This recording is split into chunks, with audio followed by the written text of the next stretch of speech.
चलो जी,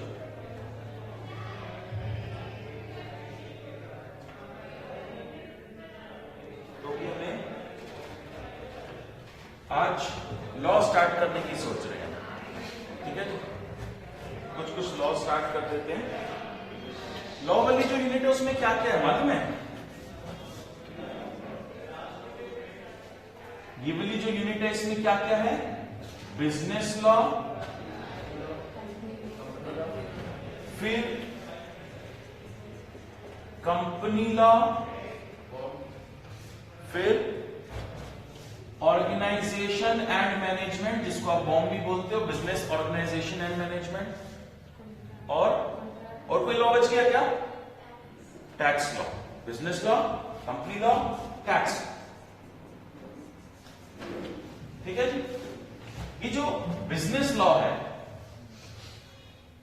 इस business law में हमारे पास क्या क्या है? नोट्स है ना आपके पास? देख देख कर बताओ क्या क्या है। इंडियन कॉन्ट्रैक्ट एक्ट है, आगे सेल ऑफ गुड्स एक्ट है, फिर लिमिटेड लायबिलिटी पार्टनरशिप एक्ट है, और फिर इंफॉर्मेशन टेक्नोलॉजी एक्ट है। ठीक है जी। ज्यादा पॉपुलर ये दोनों एक्ट्स हैं, और सबसे ज्यादा पॉपुलर यही एक्ट है, इंडियन कॉन्ट्रैक्ट एक्ट। फिर भी चलो सिलेबस तो सिलेबस ही है। 4 एक्ट्स हमारे पास हो गए यहां, ठीक है। कंपनी लॉ, कंपनी लॉ में हमारे पास सिर्फ एक ही एक्ट है, कंपनीज एक्ट। कंपनीज एक्ट कौन से वाला है हमारा? 2013 का। फिर ऑर्गेनाइजेशन मैनेजमेंट है और टैक्स लॉ है, और ये सब कुछ मिला के 100 क्वेश्चन आएंगे। कितने आएंगे? 100? 25 बस? अच्छा, तो टोटल मिला के इसमें से 25 क्वेश्चन आएंगे। अच्छा, तो business law, company law, management और टैक्स 4 मिला के 25 को डिवाइड बाय 4 करें तो एक का कितना हुआ? 5 to 6 क्वेश्चंस। अच्छा, तो इन चारों को मिला के 5 से 6 क्वेश्चंस आएंगे। अच्छा ठीक है, तो इंडियन कॉन्ट्रैक्ट एक्ट जो कि इतना इंपॉर्टेंट है उसमें से कितने आएंगे? पता नहीं सर, अब तो अजीब लग रहा है कुछ। भाई सब कुछ मिला के अगर 5 से 6 क्वेश्चन आने हैं तो कॉन्ट्रैक्ट एक्ट में से कितने आएंगे? 2 क्वेश्चन। बहुत ही इंपॉर्टेंट हो गया तो 3 क्वेश्चन। ठीक है जी। अब पढ़ने का तरीका सुन लो जरा। इंडियन कॉन्ट्रैक्ट एक्ट जब मैं सीए की क्लास में कराता हूं तो मैं ऑलमोस्ट 4-4 घंटे की 12 क्लासेस लेता हूं। ठीक है जी। क्या 2-3 क्वेश्चंस के लिए 4-4 घंटे की 12 क्लास लूं? कोई फायदा ही नहीं होगा। और उसमें जो मेरा मटेरियल भी है वो 186 पेजेस का, 186 पेजेस का। इतना मटेरियल मैं आपको दूं 186 पेजेस का, और उसके बावजूद आपके 2 या 3 क्वेश्चन आने हैं उसमें से, तो पढ़ाई करने का सही तरीका नहीं है। ऐसे में होगा क्या, जो ज्यादातर बच्चों के साथ होता है, आप इंडियन कॉन्ट्रैक्ट एक्ट बड़ी मेहनत से शुरू करोगे तो 186 पेजेस आप एक बार आपने पढ़ भी लिए, आगे जाके थक जाओगे। सेल ऑफ गुड्स एक्ट सोचोगे यार बहुत हो गया, तो यार एलएलबी तो और बहुत कम कर दोगे, आईटी तो शायद छोड़ ही जाओगे, कंपनीज एक्ट तक आते आते तो जान निकल जाएगी आपकी, और मिला क्या 2 से 3 नंबर। ठीक है बेटे, तो पढ़ाई करने का तरीका समझो। जो चीज जितने मार्क्स की है उसके अकॉर्डिंग उसको पढ़ाई करेंगे। अभी यहां पर क्या कर रखा है, मैंने आपको कुछ नोट्स दिए, तो अभी ना कॉपी होकर है, एक मुझे उधार दो, आप शेयरिंग कर लोगे। ठीक है जी। तो अभी क्या है कि इंडियन कॉन्ट्रैक्ट एक्ट में से ज्यादा क्वेश्चंस भी आ सकते हैं। वैसे इसकी जो वर्थ है वो 2-3 क्वेश्चंस ही लग रही है, लेकिन इससे ज्यादा भी आ सकते हैं। तो इंडियन कॉन्ट्रैक्ट एक्ट मैं थोड़ी सी ज्यादा डिटेल में कर रहा हूं। ठीक है जी। लेकिन आप बैक ऑफ माइंड में क्लियर रखना, 2 से 3 क्वेश्चन आने वाले हैं। तो जो भी मैं यहां पढ़ाऊंगा, मेरी कहानियां सुनना जरूरी है, उनको समझना जरूरी है। जो कंटेंट थ्योरी दिया हुआ है, एक बार आप उसे बस रीडिंग दे दें, इसको याद करने की कोशिश करना भी मत, और ये याद होगा भी नहीं। ठीक है जी। ना हमें कोशिश करनी है, ना ये याद होएगा। ठीक है। चलो अब ये बताओ, इंडियन कॉन्ट्रैक्ट एक्ट का जो कंटेंट मैंने आपको दिया है वो कितने पेजेस का दिया है, एक बार देखना।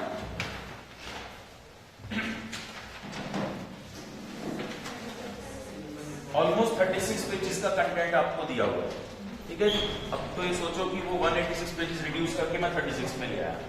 ठीक है। लेकिन इसमें भी आप अगर ध्यान से देखें तो ये कोई अभी रिकॉर्डिंग है तो मैं बुक का नाम नहीं लूंगा, इधर ही दिखा देता हूँ। ये सबसे पॉपुलर बुक है एमए एंट्रेंस के लिए, एमकॉम एंट्रेंस के लिए, ठीक है जी। इसके कंटेंट से कम 10 गुना कंटेंट इन 36 पेजेस में, ठीक है जी, क्योंकि ये कंटेंट सफिशिएंट है नहीं। अभी इसको थोड़ा इधर करके नहीं दिखा सकता, वो फिर रिकॉर्ड हो जाएगा, यहाँ तक की चीजें रिकॉर्ड होती है, ठीक है ना। सबसे पॉपुलर बुक, लेकिन इसको करके हमारा काम चलेगा नहीं, ठीक है। तो अभी हमने क्या किया है, ये नोट्स अपनी बुक में से मैंने कंपाइल किए हैं। थोड़ी सी ज्यादा डिटेल है, वो इसलिए है कि आप इसको याद करने की कोशिश ना करें, आप बस एक रीडिंग दे दें और कुछ नहीं करना है इसको, ठीक है। कहानियां सुननी है आपको मेरी। और कॉन्ट्रैक्ट एक्ट में कुछ पोर्शंस हैं जिनमें से बार बार क्वेश्चंस आते हैं, उन पर हम ज्यादा ध्यान देंगे, बाकी सिर्फ हम रीडिंग देंगे, ठीक है। लॉ पढ़ने का यही तरीका है। अब कुछ टाइम के बाद हो सकता है सवाल आए, सर हम सेक्शंस और केसेस याद कर लें। क्यों मजे ले रहा है जिंदगी। सेक्शंस की बात अगर मैं आपको सुनाऊं, 400-450 सेक्शन इसमें है, ठीक है जी। 150-200 इसमें है, सब सेक्शन भी मिला लो तो 400-450 इसमें भी बन गए, 100 इसमें आ जाएंगे ऑलमोस्ट, और 50-50 इनमें आ जाएंगे। तो 800-900 सेक्शंस आप याद करोगे कितने मार्क्स के लिए, वो भी पता नहीं। सेक्शन का क्वेश्चन आता नहीं है, हो सकता है आ जाए, हो सकता है आ जाए एक क्वेश्चन सेक्शन का भी आ जाए, सेक्शन वाइज। एक क्वेश्चन करने के लिए आप 800-900 सेक्शन याद करना चाहोगे, कोई सेंस नहीं बनेगी। काम वो करो जिसको आप कंप्लीट भी कर सको, ठीक है जी। तो सेक्शन नंबर याद करने की जरूरत नहीं है, बेसिक कॉन्सेप्ट्स आपको याद करने हैं, ध्यान रखना। क्लियर है जी। चलो स्टार्ट करते हैं बेटा, Indian contract act.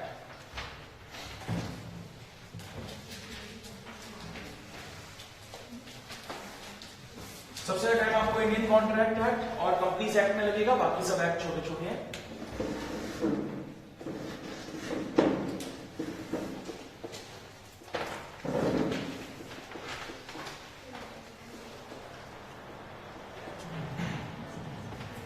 Indian contract act 1872, ये 1872 ही है ना, 1972 तो नहीं है। अभी क्या चल रहा है, 2019 ही लिखो, अभी 20 आने वाला है, 15 दिन बाकी है। कितने साल पुराना एक्ट है,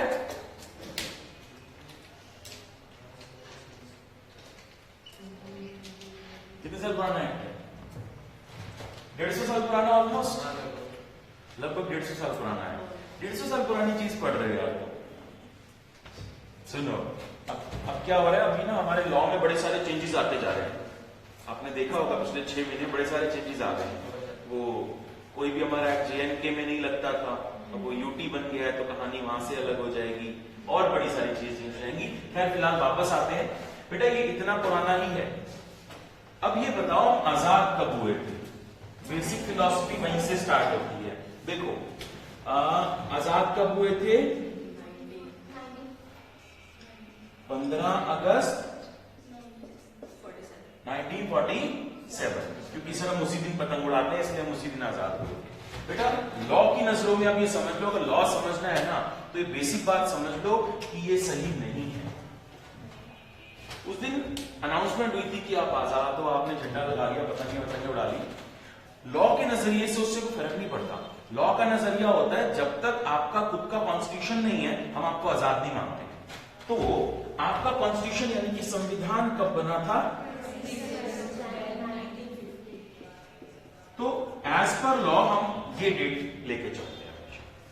दूसरी बात, अब पहला सवाल ये है कि सर जब हम आजाद हुए 1947 में और 50 में, तो ये एक्ट उससे पहले कैसे बन गया, समझ लो। अंग्रेज लोग थे कुछ, सुना है ना आपने, उन्होंने हमारे पास 200 साल राज किया। अच्छे लोग थे, खराब लोग थे,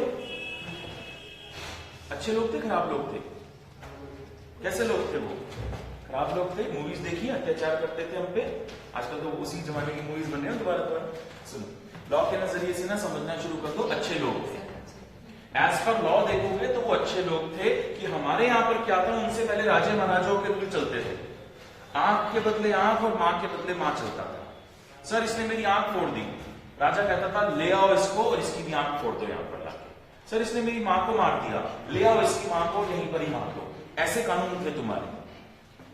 अंग्रेजों ने आके हमें सिखाया कि बेटा ये ऐसे तो झगड़ा कभी खत्म होगा ही नहीं। उन्होंने हमें सिखाया कि झगड़ों को रुपए पैसे में कन्वर्ट करो, झगड़े को रुपए पैसे में कन्वर्ट करो, उस तरह की पनिशमेंट दो आप। तब जाके उनके कानून में हमने देखा कि उनके कानून से झगड़े ज्यादा जल्दी सॉल्व होने लगे। एज अ रिजल्ट जो हमारे कानून थे, जब आजादी के बाद हमारे कानून बनाने की नौबत आई तो हमने कहा यार उनके कानून अच्छे थे, तो ज्यादातर कानून हमने उनके अडॉप्ट कर लिए। बाद में धीरे धीरे हम चेंज करते भी रहे। कॉन्ट्रैक्ट से रिलेटेड जो बातें उन लोग के कानून में लिखी हुई हैं वो बहुत अच्छी हैं, तो इसलिए हमने इसको चेंज नहीं किया। थोड़ी बहुत अमेंडमेंट्स कभी करने की जरूरत पड़ी तो कर दी, वरना नहीं। जैसे 1872 का ये जो एक्ट है ये हर तरह के ट्रांजैक्शन पे लगता था। 1872 में अगर आप दो लोग वो मिलके कहते हो मैं कोई बिजनेस करूंगा और बिजनेस से होने वाले प्रॉफिट्स एंड लॉसेस को शेयर करूंगा, यानी कि आप पार्टनरशिप करके काम करना चाह रहे हो, तो 1872 में वो इंडियन कॉन्ट्रैक्ट एक्ट में ही कवर होता था। अगर एक आदमी कहता है मैं आपको एक किताब बेचूंगा, दूसरा कहता है मैं खरीदूंगा, इतने पैसे में खरीद लूंगा, यानी कि आप सेल ऑफ गुड्स कर रहे हो। 1872 में वो भी इसी में कवर होता था। लेकिन बाद में हमें लगा कि यार ये पार्टनरशिप की ट्रांजेक्शन बहुत ज्यादा होगी, इसके लिए अलग एक्ट की जरूरत है। सेल ऑफ गुड्स की ट्रांजेक्शन ज्यादा होगी, उसके लिए अलग एक्ट की जरूरत है। तो हमने 1930 और 1932 में इसमें से प्रोविजन निकाल के बाहर इंडियन कॉन्ट्रैक्ट एक्ट में से Indian sale of goods act और पार्टनरशिप एक्ट बनाया। सर यहां पर सेल ऑफ गुड्स से रिलेटेड कुछ बातें लिखी हुई थी, तो जब आपने अलग एक्ट बना दिया तो उन बातों का क्या हुआ?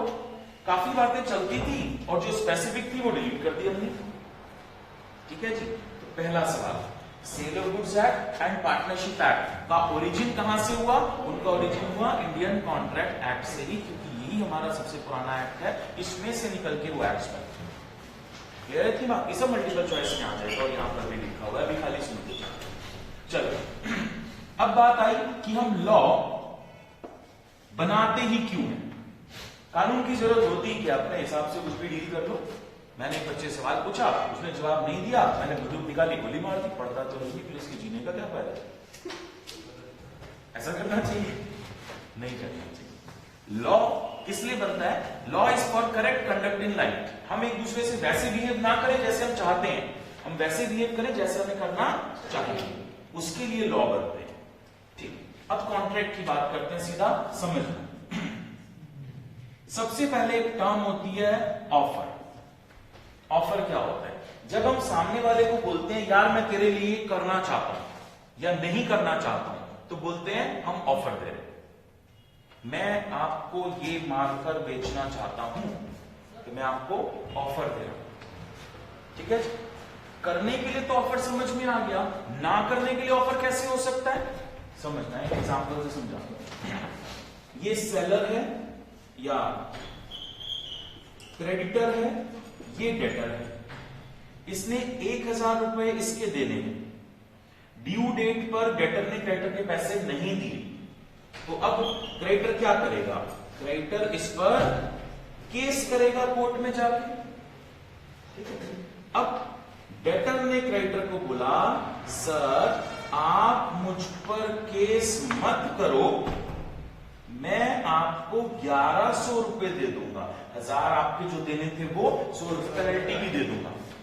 कुछ ना करने के लिए कह रहा है ये इसको, तो ठीक है, कुछ ना करने के लिए भी ऑफर हो सकता है, कुछ करने के लिए भी ऑफर हो सकता है, कुछ ना करने के लिए भी ऑफर हो सकता है। डूइंग और एब्सटेन फ्रॉम डूइंग एनीथिंग। ठीक है जी, तो ये आपको ऑफर दिया, मैं आपको मार्कर देना चाहता हूं। अब आप या तो मेरे ऑफर को एक्सेप्ट करोगे या रिजेक्ट करोगे। रिजेक्ट करा तो काम खत्म हो गया यहीं पर। मान के चलते हैं आपने मेरे ऑफर को एक्सेप्ट कर लिया, एक्सेप्ट करते ही ये प्रॉमिस कर दिया। प्रॉमिस एक तरफा होता है, मैं ये मार्कर तुम्हें देना चाहता हूं, सर दे दो, तो ठीक है ना, मैंने तो आपको प्रॉमिस किया है मार्कर मैं आपको दूंगा, बदले में आपने तो मुझे कुछ नहीं दिया। प्रॉमिस एक तरफा होता है। ठीक है जी, प्रॉमिस एक तरफा होता है। तो अब आपने मेरे प्रॉमिस के बदले जो मुझे दिया उसको बोलते हैं कंसिडरेशन। कंसिडरेशन का मतलब समथिंग इन रिटर्न। बेटा कुछ लिख मत, मैं नोट्स में लिख पा दूंगा, सब जरूरत नहीं है। कंसिडरेशन का मतलब समथिंग इन रिटर्न, मेरे प्रॉमिस के बदले में आपने क्या दिया। अगर मेरे प्रॉमिस के साथ आपका कंसिडरेशन भी ऐड हो गया तो ये बन जाता है बेटा एग्रीमेंट। ठीक है जी। अब एग्रीमेंट में क्या हुआ, मैं भी आपके लिए कुछ कर रहा हूं, आप भी मुझे कुछ कर रहे हो। मैंने आपको कहा कि मार्कर मैं आपको दे दूंगा, आपने कहा ठीक है सर 10 रुपए मैं आपको दे दूंगा, तो मैं आपको मार्कर दे रहा हूं, आप मुझे 10 रुपए दे रहे हो और हमारा एग्रीमेंट क्लियर है जी। एक दूसरे से बनाया गया एग्रीमेंट अगर हम तोड़ देते हैं तो दूसरे वाली पार्टी कोर्ट में नहीं जा सकती, नहीं जा सकती। दोबारा से सुनो, हस्बैंड ने वाइफ को बोला तुम मुझे एक गाना गा के सुना दो, मैं तुम्हें एक साड़ी ला के दे दूंगा। ऑफर दिया, बदले में कंसिडरेशन भी है, साड़ी, ठीक है जी। तो वाइफ ने गाना गा के सुना दिया। जब वाइफ ने गाना गा के सुनाया तो हस्बैंड कहता ठीक है खाना डाल, साड़ी की बात ही खत्म कर दी। अब वाइफ कोर्ट में जाना चाहती है, नहीं जा सकती क्योंकि आपके पास सिर्फ एक एग्रीमेंट है। कोर्ट में एग्रीमेंट नहीं जाते, कोर्ट में कॉन्ट्रैक्ट जाएंगे। अब सर एग्रीमेंट को कॉन्ट्रैक्ट बनाने के लिए क्या करना पड़ेगा, हमारे पास एक एग्रीमेंट होता है। अगर इस एग्रीमेंट में एनफोर्सिबिलिटी बाय लॉ और ऐड कर दी जाए तो ये कॉन्ट्रैक्ट बन जाता है। कॉन्ट्रैक्ट अगर एक दूसरे से बनाया हुआ कॉन्ट्रैक्ट हमने तोड़ दिया तो हम एक दूसरे पर केस कर सकते हैं। अब सर एग्रीमेंट कॉन्ट्रैक्ट बनेगा कैसे, ये कैसे पता चलेगा कि एग्रीमेंट बना है कॉन्ट्रैक्ट बना, यानी कि एनफोर्सिबिलिटी बाय लॉ ऐड होगी कैसे। तो ऐसा है कि एनफोर्सिबिलिटी बाय लॉ के लिए हम लोग बेसिकली आपका रिलेशन देखते हैं। आपका रिलेशन कैसा है, कुछ रिलेशन होते हैं सोशल, इनको हम डोमेस्टिक भी बोलते हैं, और कुछ रिलेशन होते हैं commercial. Social commercial, husband wife social, father son social, आप और हम कमर्शियल। समझ गए, सेलर बायर, ठीक है। तो कमर्शियल सोशल, हमने बोला कि सोशल रिलेशनशिप अगर आपकी है, अब इस बात को ध्यान से सुन लेना बेटा, थोड़ा सा कंफ्यूजिंग है। अगर सोशल रिलेशनशिप है तो एग्रीमेंट बनेगा, और अगर कमर्शियल रिलेशनशिप है तो कॉन्ट्रैक्ट बनेगा ऑटोमेटिक। ये ऑटोमेटिक है, ऐसा होगा। अगर आपने कमर्शियल रिलेशनशिप में कुछ काम किया तो ऑटोमेटिकली कॉन्ट्रैक्ट बन गया, राइटिंग में होने से कोई फर्क नहीं पड़ता। ये मार्कर मैं आपको 10 रुपए में बेचना चाहता हूं, आपने कहा सर डन। अब आपका और मेरा एक कॉन्ट्रैक्ट बन गया है क्योंकि मेरा और आपका कमर्शियल रिलेशनशिप है। सर राइटिंग में तो कहीं है नहीं, राइटिंग में होने से क्या फर्क पड़ता है, राइटिंग ओरल कुछ भी है, कॉन्ट्रैक्ट बन गया। तो सर साबित कैसे होएगा, अब यहां लॉ की नजरों से देख लो भैया, लॉ की आंखों पे पट्टी बंधी हुई है, कान पे नहीं। आप कोर्ट में जाओ, आप साबित कर दोगे तो बात थी, वरना नहीं थी, ठीक है। तो ओरल कॉन्ट्रैक्ट को साबित करना मुश्किल हो जाएगा, रिटर्न को साबित करना आसान हो जाएगा, लेकिन कॉन्ट्रैक्ट तो वैलिड है, उसमें कोई प्रॉब्लम नहीं। तो भी हमने बोला कमर्शियल रिलेशनशिप में कॉन्ट्रैक्ट बनेगा और सोशल में एग्रीमेंट बनेगा। हस्बैंड वाइफ का इसीलिए वो एग्रीमेंट बना था, इसीलिए वाइफ कोर्ट में नहीं जाती। ठीक है सर, अब आप एक बात बता दो मेरे को, मान लो हमारी सोशल रिलेशनशिप ही है लेकिन मैं एग्रीमेंट नहीं, मैं कॉन्ट्रैक्ट बनाना चाहता हूं, क्या बना नहीं सकता? बना सकते। कैसे बनेगा समझ, यहां पर अब इस पॉइंट में बच्चों को कंफ्यूजन होती है, इसलिए आराम से टाइम लेके बता रहा हूं। अगर आपकी सोशल रिलेशनशिप है तो बाय डिफॉल्ट उसमें बनने वाला है एग्रीमेंट। फिर भी अगर आप चाहते हो कि नहीं सर मुझे तो कॉन्ट्रैक्ट बनाना है, तो आपको कुछ ऐसे हालात जनरेट करने होंगे, सर्कमस्टांसेस जनरेट करने होंगे जिससे हमें लगे कि आपको अपनी उस रिलेशनशिप से ज्यादा भरोसा कोर्ट पे है, और उस वक्त आपका वो कॉन्ट्रैक्ट बन जाएगा। सर ऐसे कैसे हालात जनरेट हो सकते हैं? हालात जनरेट करने का एक एग्जाम्पल है राइटिंग। नॉर्मली हम सोशल रिलेशनशिप में की गई बातों को राइटिंग में नहीं लेते। दोबारा से सुनो, हस्बैंड ने वाइफ को बोला तो मुझे गाना गा के सुना, मैं तेरे को एक साड़ी ला के दूंगा। वाइफ कहती 2 मिनट रुको जी, भागती हुई ड्रेसिंग टेबल से स्टैम्प पेपर निकाल के ले आई, कहती लिख के दो। अब समझो वाइफ हस्बैंड से लिखवा रही है स्टैम्प पेपर पर, मतलब उसको हस्बैंड से ज्यादा भरोसा कोर्ट पर है, उस स्टैम्प पेपर पर है, तो अभी वो क्या बनेगा? कॉन्ट्रैक्ट बनेगा। यानी कि अब अगर हस्बैंड ने गाना सुन लिया और साड़ी नहीं ला के दी तो वाइफ केस कर सकती है। ये बेसिक कॉन्सेप्ट है कॉन्ट्रैक्ट। अगर आपका एग्रीमेंट है तो आप लॉ में एनफोर्स नहीं कर सकते, कॉन्ट्रैक्ट है तो लॉ में एनफोर्स कर सकते हो। और कॉन्ट्रैक्ट बनेगा कैसे? आपकी रिलेशनशिप से। अगर आपकी कमर्शियल रिलेशनशिप है तो ऑटोमेटिकली कॉन्ट्रैक्ट बन गया, और अगर आपकी सोशल रिलेशनशिप है तो आपको ऐसे सर्कमस्टेंसेस जनरेट करने पड़ेंगे जिससे वो कॉन्ट्रैक्ट बन जाए। एग्जांपल है राइटिंग में करना। राइटिंग में करना जरूरी नहीं है, और भी कुछ ऐसे सर्कमस्टेंसेस हो सकते हैं, लेकिन फिलहाल एक एग्जांपल है कि राइटिंग में अगर आप कोई चीज सोशल रिलेशनशिप में भी कर लें, स्टैम्प पेपर पे आपने तरीके से अगर कोई चीज लिखवा ली तो वो कॉन्ट्रैक्ट की डेफिनेशन में आ जाएगी। इतनी बातें समझ में आती हैं? पक्का? दोबारा से सुनो।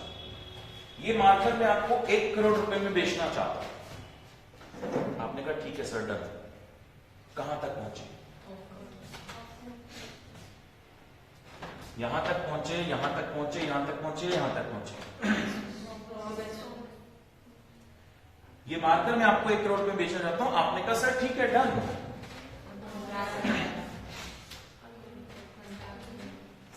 मैंने ऑफर दिया, बदले में कंसीडरेशन है 1 करोड़ रुपया।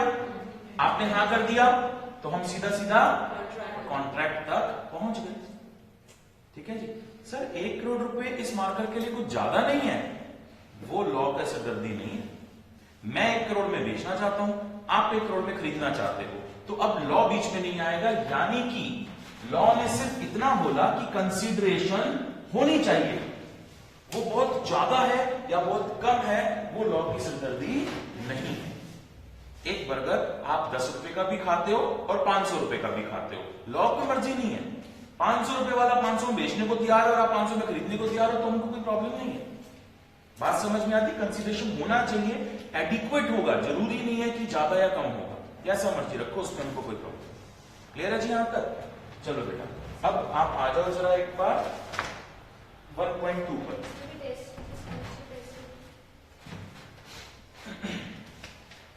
आ जाओ फटाफट एक बार नोट्स निकाल।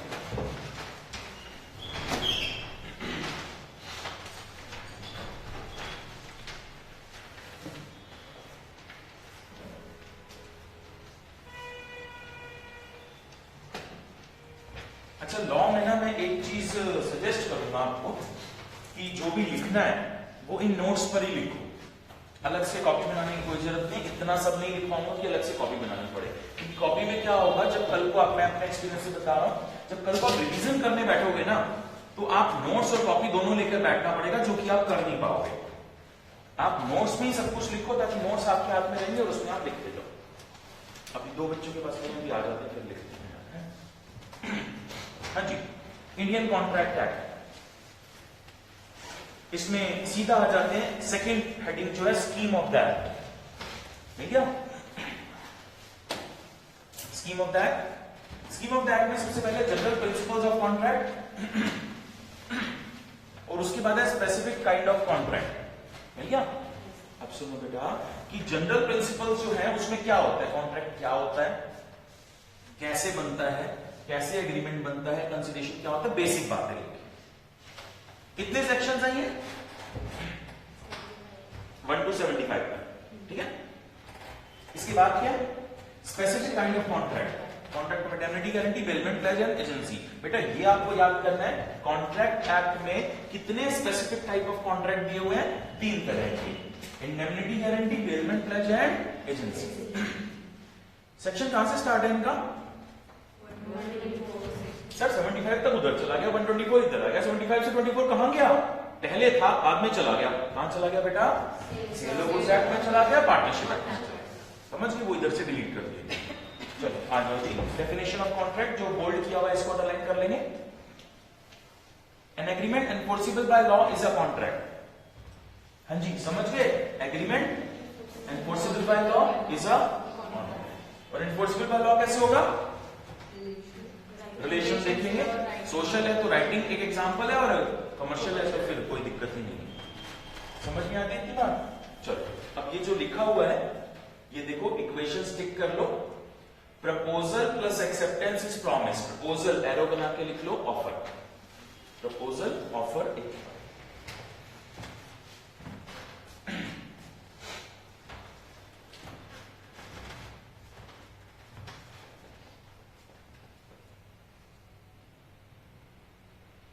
उसके बाद प्रॉमिस और consideration is equal to agreement. Consideration, इस पे सर्कल बना के लिख लो, something in return, something in return, बदले में कुछ।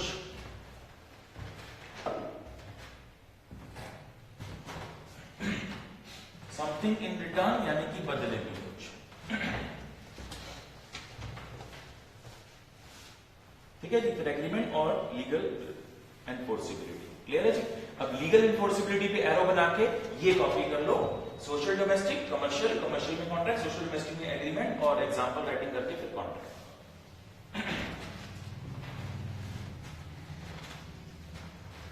जो पुराने बच्चे हैं वो ये जानते हैं, जो नए बच्चे हैं वो सुन लो कि ये जो सारी क्लासेस हैं रिकॉर्ड होती हैं और इसका एक्सेस हमारी वेबसाइट से आपको मिल जाता है।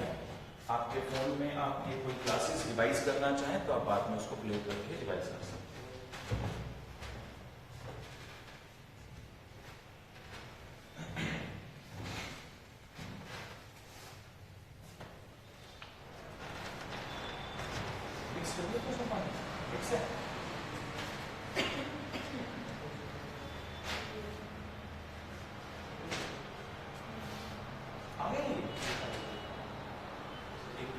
किसको नहीं मिले नोट्स अभी?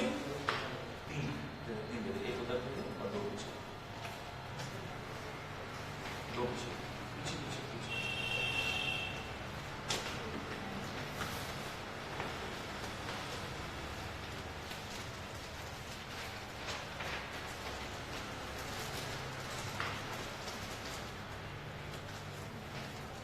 कोई बच्चा आएगा मान लो नंबर 2 में आएगा, टेस्ट होगा नंबर 2।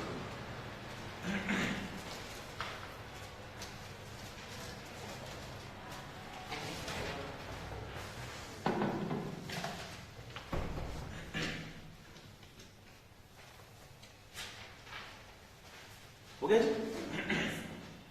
चलो नेक्स्ट है essential elements of valid contract. सबसे पहले एग्रीमेंट। बेटा कॉन्ट्रैक्ट बनाने के लिए एग्रीमेंट तो बनाना ही पड़ेगा, टिक कर लो।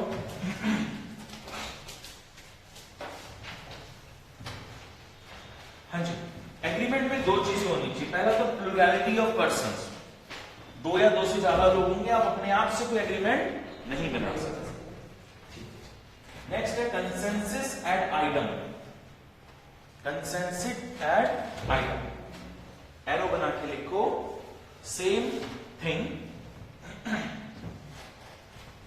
Same thing in same sense.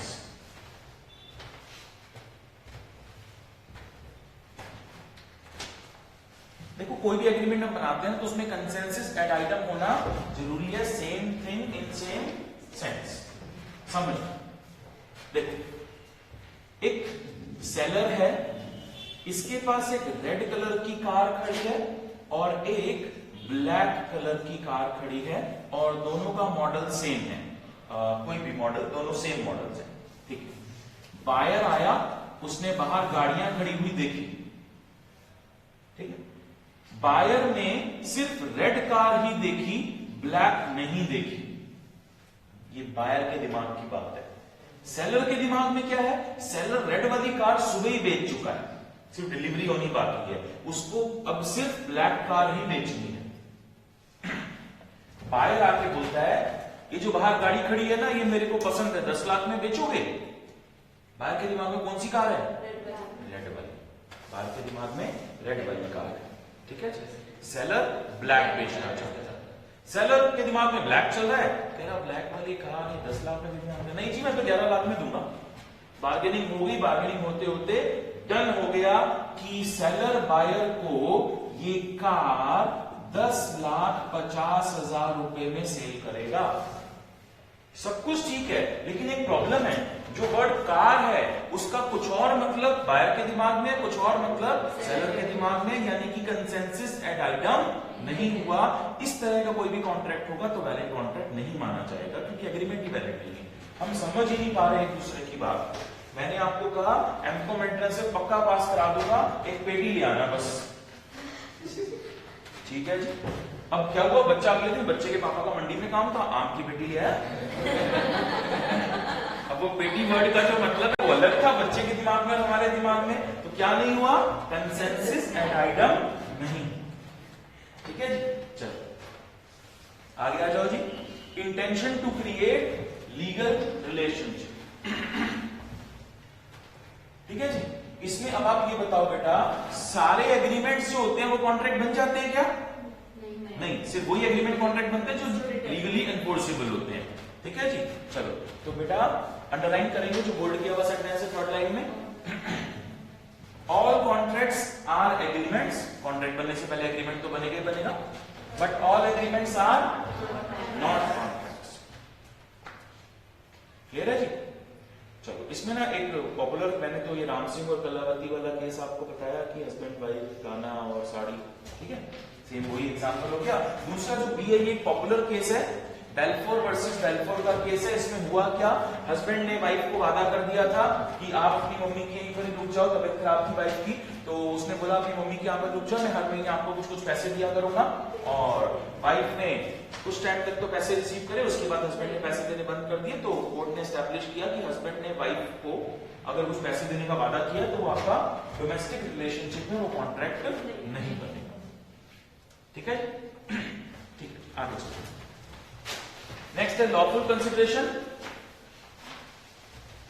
Lawful consideration, तो जो भी आप कंसिडरेशन दोगे वो लॉफुल होनी चाहिए, कोई भी इलीगल काम आप कंसिडरेशन में नहीं दे सकते। ठीक है, आगे आ जाएगा, टिक कर लो खाली। कैपेसिटी ऑफ पार्टीज, ये भी अभी आगे थोड़ी देर में आ ही जाएगा। फ्री कंसेंट, ये भी थोड़ी देर में आ ही जाएगा। लॉफुल ऑब्जेक्ट, इसको सुन लो जी, ऑब्जेक्ट। एक बात ध्यान रखना, मैंने आपको बोला मैं आपको एफकॉम एंट्रेंस की कोचिंग दूंगा, आपने कहा ठीक है सर मैं आपसे कोचिंग लेने को तैयार। कंसीडरेशन क्या है इस बात की समझना। हर एग्रीमेंट में, हर कॉन्ट्रैक्ट में दो कंसीडरेशन चल रही होती है, एक मेरे पॉइंट ऑफ व्यू से, एक आपके पॉइंट ऑफ व्यू से। मेरे पॉइंट ऑफ व्यू से प्रॉमिस क्या हुआ, मैं आपको पढ़ाऊंगा, कंसीडरेशन क्या हुई, जो आप फीस देंगे। आपके पॉइंट ऑफ व्यू से प्रॉमिस क्या हुआ, आप फीस दोगे, और कंसीडरेशन क्या हुआ, जो ज्ञान, इंटेलेक्चुअल प्रॉपर्टी, नॉलेज में आपको दे रहा हूं वो। हम दोनों का कंसीडरेशन अलग अलग है, लेकिन बेटा एक बात ध्यान रखना, ऑब्जेक्टिव एक ही होता है। मैं आपको एमकॉम एंट्रेंस की कोचिंग दे रहा हूं, हमारा और आपका कंसीडरेशन अलग अलग है, लेकिन ऑब्जेक्टिव एक ही है कि एमकॉम एंट्रेंस का एग्जाम आप क्लियर कर लें। समझ में आती है बात? तो अब हमने यहां पर क्या बोला, जिस ऑब्जेक्टिव के लिए हम वो कॉन्ट्रैक्ट बना रहे हैं वो ऑब्जेक्टिव भी लॉफुल होना चाहिए। मैंने आपको बोला कि मैं आपको गन चलाना सिखाऊंगा और उसके बाद कश्मीर को आजाद कराने के लिए आप वहां पहुंच जाएंगे। ठीक है जी, तो इसका मतलब जो ऑब्जेक्टिव है हमारा वो क्या है बेटा, अनलॉफुल है, तो इस तरह का कॉन्ट्रैक्ट नहीं बनाया जा सकता। आ जाओ जी, आगे आ जाओ, टिक कर लेंगे। राइटिंग एंड रजिस्ट्रेशन, एरो बना के लिख लो, ऑप्शनल। ये एक इंपॉर्टेंट बात है, तो ध्यान रखना इसको। फर्स्ट लाइन अंडरलाइन करेंगे। According to Indian contract act, a contract may be oral or in writing. तो बेटा राइटिंग हमारे यहां पर ऑप्शनल है, जरूरी नहीं कि जो भी कॉन्ट्रैक्ट आप बोल रहे हो वो आप बनाओगे ही राइटिंग में, आप उसे ओरल भी बना सकते हो और राइटिंग भी बना सकते हो, लेकिन हम ये पहले डिस्कस कर चुके हैं, राइटिंग वाला कॉन्ट्रैक्ट आपको प्रूफ करना आसान रहेगा कोर्ट ऑफ लॉ में, ओरल वाला प्रूफ करना मुश्किल हो जाएगा, लेकिन कर सकते हो।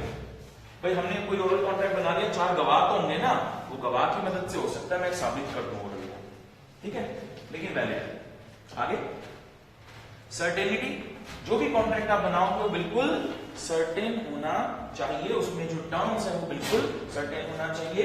सुनो, ये मार्कर मैं आपको बेचना चाहता हूं, 10,000 रुपए के आसपास बेच दूंगा, ये कोई एग्रीमेंट नहीं हुआ, ये कोई कॉन्ट्रैक्ट नहीं हुआ। सर रेट क्या बोला आपने, 10,000 रुपए के आसपास, ऐसे भी ना होता है, आप रेट एक बताओ ना, अनसर्टेन बात कर दी आपने, तो बात समझ में आती है, तो सर्टेन बात करनी है आप। आगे पॉसिबिलिटी ऑफ परफॉर्मेंस, मैं तुम्हारे लिए 1 चांद और 2 तारे तोड़ के ला दूंगा, सुना है ना हिंदी फिल्मों में, तो वो क्या है, इम्पॉसिबिलिटी है, वो ऐसे कॉन्ट्रैक्ट नहीं बनाए जा सकते। इसके बाद नॉट एक्सप्रेसली डिक्लेयर्ड वॉइड, इसको सुन लो जी, हमारे इंडियन कॉन्ट्रैक्ट एक्ट में कुछ तरह की एक्टिविटीज को वॉइड कह दिया गया है कि ये काम आप नहीं कर सकते। Example soon low, restraint of marriage, वो वॉइड है, एक्सप्रेसली वॉइड है। आप किसी को भी किसी से शादी करने से मना नहीं कर सकते। अगर आपकी शादी की एज है जो कि कितनी है 18 and 21, तो कोई भी आपका फैमिली मेंबर आपको लीगली मना नहीं कर सकता कि तू इससे शादी नहीं करेगी या करेगी। ठीक है जी। तो ये कुछ चीजें एक्सप्रेसली डिक्लेयर्ड वॉइड है, इसको हम आगे पढ़ेंगे। अब आ जाओ जी आगे, काइंड्स ऑफ कॉन्ट्रैक्ट। ये एक इंपॉर्टेंट बात है समझने की। काइंड्स ऑफ कॉन्ट्रैक्ट, बस ये 3 शब्द आपको समझने, अगर ये तीनों समझ में आ गए तो काम हो जाएगा हमारा। एक होता है वैलिड, एक होता है वॉइड, एक होता है voidable. Valid contract, valid contract का मतलब इस कॉन्ट्रैक्ट में सब कुछ ठीक है, ऑफर, कंसिडरेशन, एक्सेप्टेंस, लॉफुल वगैरह सब कुछ ठीक है, तो बिल्कुल वैलिड कॉन्ट्रैक्ट है। अगर एक वैलिड कॉन्ट्रैक्ट हमारा बना हुआ है तो अगर हम एक दूसरे को धोखा देंगे तो दूसरी पार्टी कोर्ट में जा सकती है। वॉइड कॉन्ट्रैक्ट, अब यहां एक चीज समझना जरा ध्यान से। वॉइड कॉन्ट्रैक्ट 2 तरीके के होते हैं। एक हम बोलते हैं वॉइड एब इनिशियो, एक बोलते हैं वॉइड कॉन्ट्रैक्ट।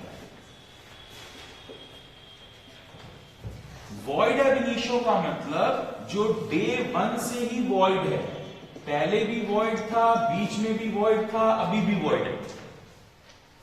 और वॉइड कॉन्ट्रैक्ट का मतलब होता है जो पहले तो वैलिड था, बाद में किसी रीजन की वजह से वॉइड हो गया, कुछ ऐसा हो गया रीजन जिसकी वजह से वो वॉइड हो गया। पहले तो आपको वॉइड कॉन्ट्रैक्ट और वॉइड एब इनिशियो में समझ में आना चाहिए फर्क। वॉइड एब इनिशियो मतलब पहले दिन से ही वॉइड। मैं तुम्हें एमको मेंटेनेंस की कोचिंग दूंगा, बदले मैं तुम्हें एक लिस्ट दूंगा 10 लोगों की, उन 10 में से किसी भी एक आदमी को उड़ा देना, यही मेरी कंसिडरेशन है। ये क्या बात हो रही है? इलीगल बात हो रही है, यानी कि ये वॉइड एब इनिशियो है, पहले दिन से ही वॉइड है। समझ में आती थी मैम? ये मार्कर मैं आपको 10 रुपए में बेच दूंगा कल। आपने कहा ओके सर, तो हमारा बिल्कुल एक वैलिड कॉन्ट्रैक्ट बन गया है, सब कुछ ठीक है। लेकिन कल से पहले ही आज रात को मार्कर मुझसे खो गया। जब आज रात को मार्कर मुझसे खो गया तो क्या मैं कल आपको बेच सकता हूं ये मार्कर? नहीं, यानी कि हमारा कॉन्ट्रैक्ट वॉइड हो चुका है, खत्म हो चुका है। इसको बोलते हैं वॉइड कॉन्ट्रैक्ट। क्लियर है जी? तो वॉइड कॉन्ट्रैक्ट और वॉइड एब इनिशियो में आपको फर्क समझ में आना चाहिए। वॉइड का मतलब पहले दिन वैलिड था, बाद में किसी रीजन से वॉइड हुआ। वॉइड एब इनिशियो मतलब पहले दिन से ही वॉइड। मतलब सर आप ये कहना चाहते हो अगर आप कोई भी इलीगल बात कर दोगे, एग्जांपल है, वो पहले दिन से ही वॉइड है, काम ही खत्म। लेकिन अगर आपने पहले दिन कोई लीगल बात करी, बाद में वो इलीगल हो गई, तो वो वॉइड हो गया। आपने पहले दिन कोई पॉसिबल बात करी, बाद में वो इम्पॉसिबल हो गई, तो वो वॉइड हो गई। कुछ रीजंस हैं जिनकी वजह से वैलिड कॉन्ट्रैक्ट वॉइड में तब्दील हो जाता है। पहला रीजन है लॉ अगर चेंज हो गया तो। पहले लॉ कुछ और था जिसकी वजह से वो वैलिड हो रहा था, बाद में लॉ कुछ और हो गया। ठीक है जी। हो सकता है पॉसिबिलिटी चेंज हो जाए, पहले कॉन्ट्रैक्ट पॉसिबल था, बाद में वो इम्पॉसिबल हो गया, तो उस वजह से वैलिड कॉन्ट्रैक्ट वॉइड कॉन्ट्रैक्ट में तब्दील हो जाता है। तो वॉइड एब इनिशियो और वॉइड दोनों में फर्क समझ में आना चाहिए। कॉपी कर लो इसको।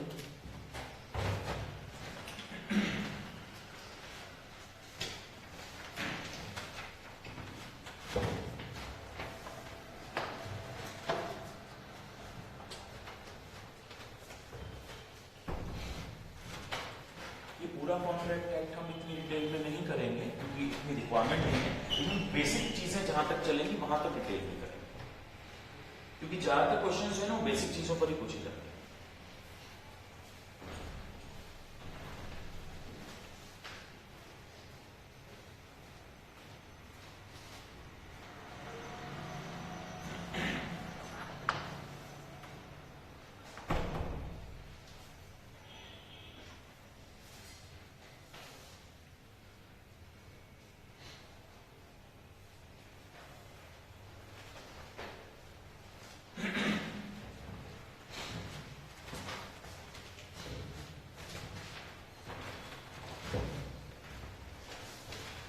ओके जी? चलो, तो हमको वैलिड समझ में आ गया, वॉइड समझ में आ गया। बेटा वॉइडेबल की बात करते हैं, समझो। वॉइडेबल, वॉइडेबल अपने आप में कुछ नहीं होता। ये एक स्टेट है, टेम्पररी स्टेट, ये आगे जाकर या तो वैलिड में तब्दील होगा या वॉइड में तब्दील होगा, और ये एक ऑप्शन है, वॉइडेबल एक ऑप्शन है जो आपको मिलेगी। कौन देगा सर ये हमको ऑप्शन? कोर्ट देगा। किसको देगा? अगर आपके साथ कोई धोखा हो गया तो दे देगा, कोई गलती होगी तो दे देगा, ऐसे ऐसे कुछ भी।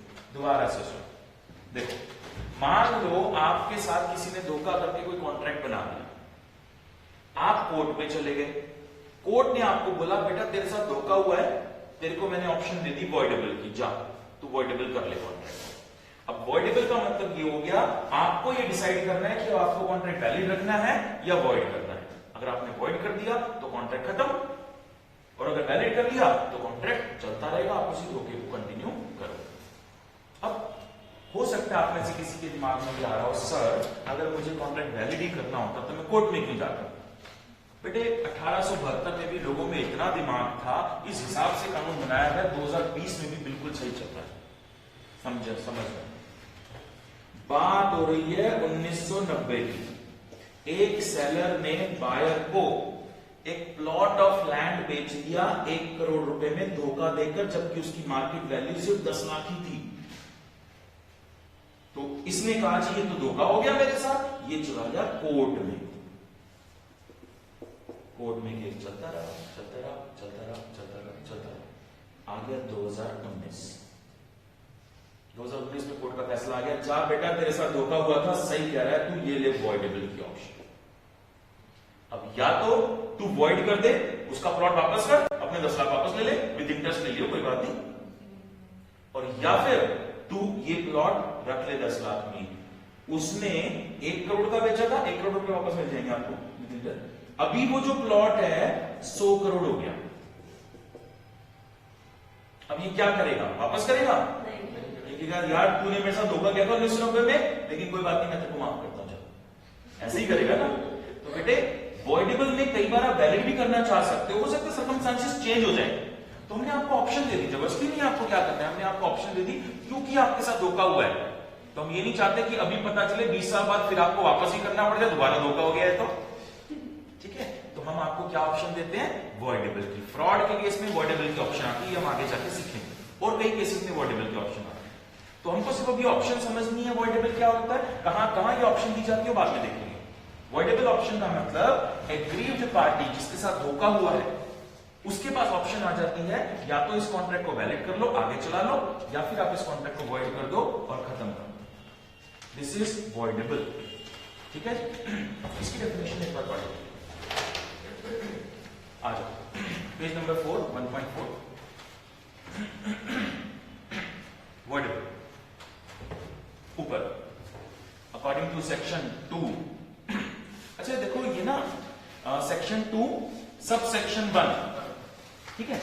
नॉर्मली हम इसको ऐसे ही पढ़ते हैं, लेकिन सेक्शन 2 को ऐसा नहीं पढ़ते, इसको क्लॉज पढ़ते हैं। सेक्शन 2 क्लॉज आए, किसी भी एक्ट का जो सेक्शन 2 होता है वो होता है डेफिनेशन वाला सेक्शन, कि इस एक्ट में जो जो टर्मिनोलॉजी मैंने यूज की है उसका क्या क्या मतलब होता है।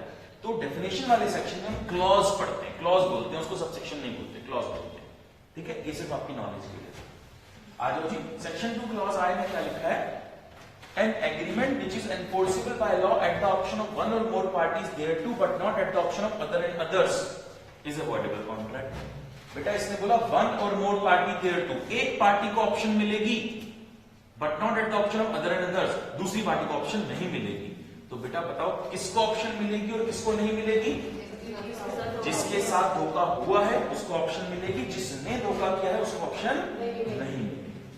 क्लियर है? तो ये हो गया voidable contract. Valid, void, voidable, ये 3 बातें इनको समझ।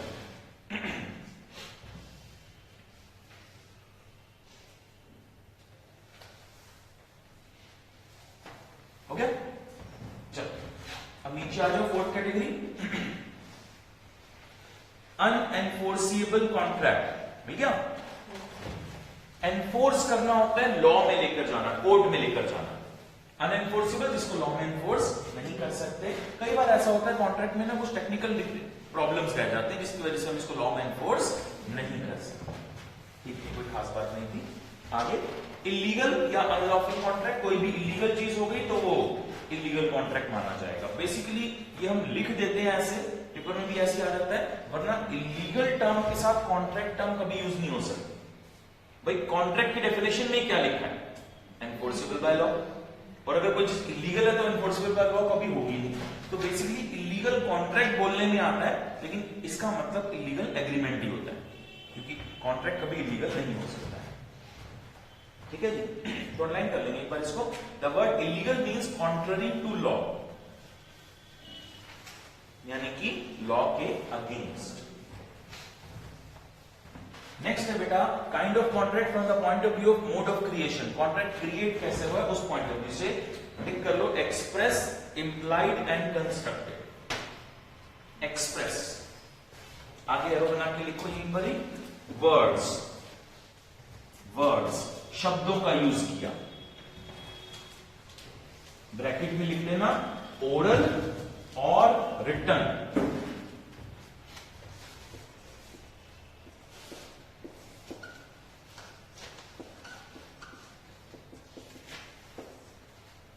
वर्ड्स, ओरल या रिटन, कुछ भी समझना। अगर हमने शब्दों का इस्तेमाल किया और कॉन्ट्रैक्ट बनाया तो हम उसको एक्सप्रेस कॉन्ट्रैक्ट बोलेंगे। ये मार्कर मैं आपको 20 रुपए में बेचना चाहता हूं, तो मैंने वर्ड्स में आपको ऑफर दिया और आपने बोला हाँ सर मैं खरीदना चाहता हूं, तो आपने वर्ड्स में एक्सेप्ट कर दिया। This is express contract. Next है इंप्लाइड कॉन्ट्रैक्ट। लिखो जरा, इंप्लाइड बाय कंडक्ट।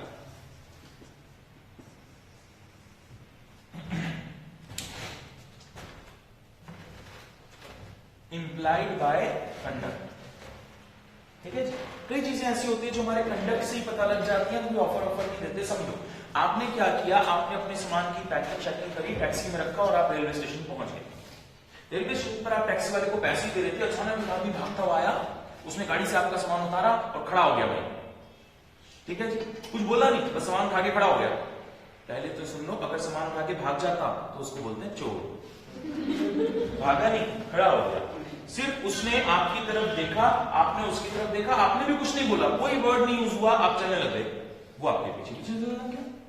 आपने सीट तक गए, ट्रेन में बैठे, उसके बाद उसने आपकी सीट के ऊपर नीचे जहां सामान सेट होता था पूरा सामान सेट कर दिया और फिर वहां पर वो खड़ा हो गया। अभी तक एक भी शब्द नहीं बोला गया।